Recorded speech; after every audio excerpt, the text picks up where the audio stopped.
नमस्कार दर्शकों, स्वास्थ्य जयते में आप सबका स्वागत है।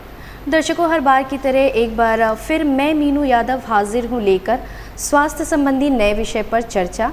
और आज की हमारी चर्चा का विषय है कोविड वैक्सीनेशन के बारे में।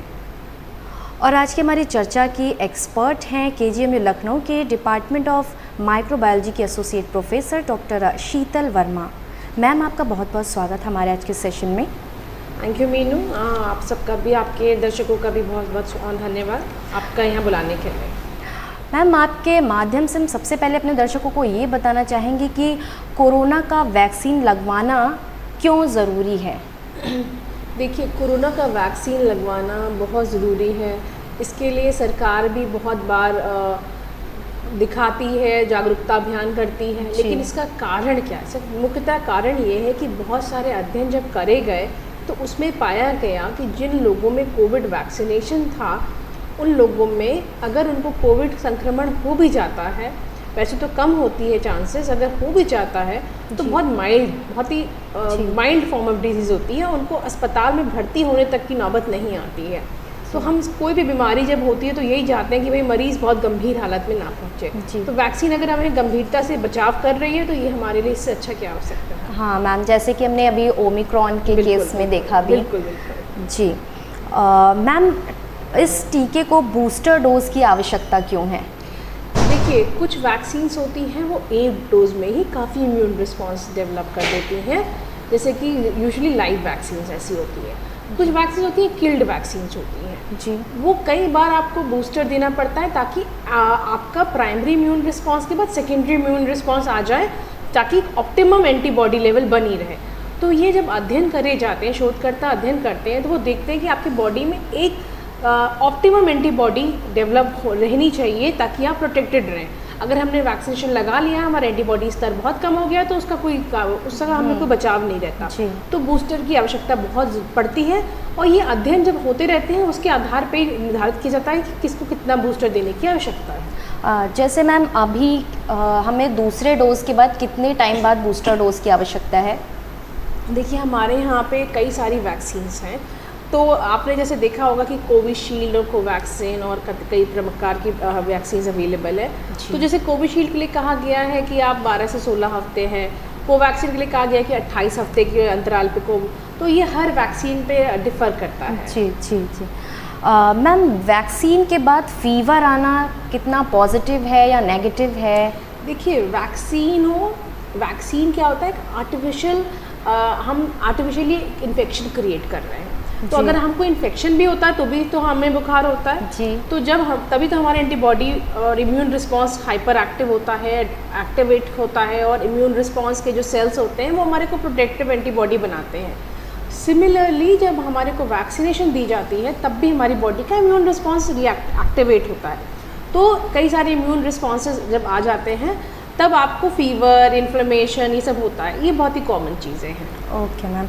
मैम, हमारा अगला सवाल है कि वैक्सीनेशन का अगर एक डोज के बाद दूसरा डोज मिस हो जाए तो पहले डोज पर क्या इफ़ेक्ट पड़ता है? देखिए, पहले डोज पे तो कोई इफेक्ट नहीं पड़ता है एज सच जी। बट अगर आपका वैक्सीनेशन का डोज मिस हो गया है तो जैसे जितनी जल्दी हो सकती है, अगर बूस्टर डोज रिकमेंडेड है तो आप जितनी जल्दी हो सके लगवा लीजिए उसको। जी।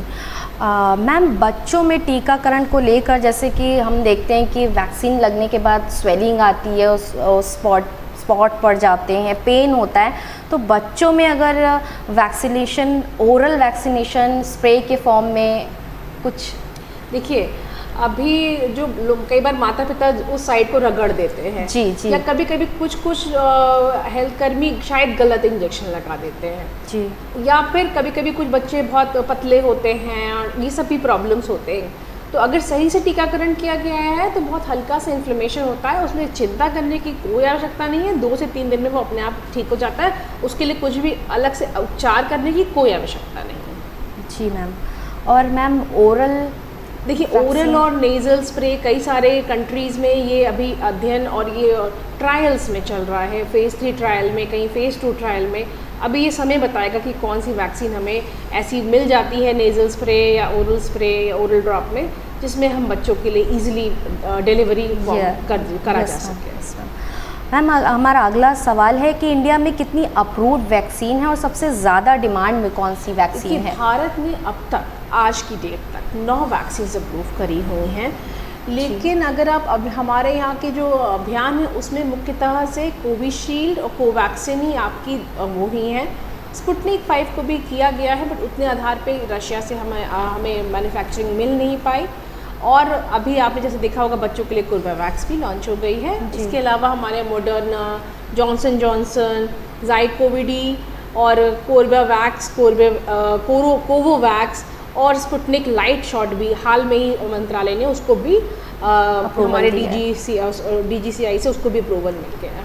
जी मैम, लेकिन इतनी सारी वैक्सीन्स अप्रूव्ड हो चुकी हैं, लेकिन नाम हम सिर्फ 2 वैक्सीन का ही ज़्यादातर जानते हैं। जो वैक्सीन ज़्यादा हमें मैन्युफैक्चर हम कर पा रहे हैं, हमारे लोगों में ज़्यादा से ज़्यादा हम पहुंचा पा रहे हैं, हमें इसीलिए है।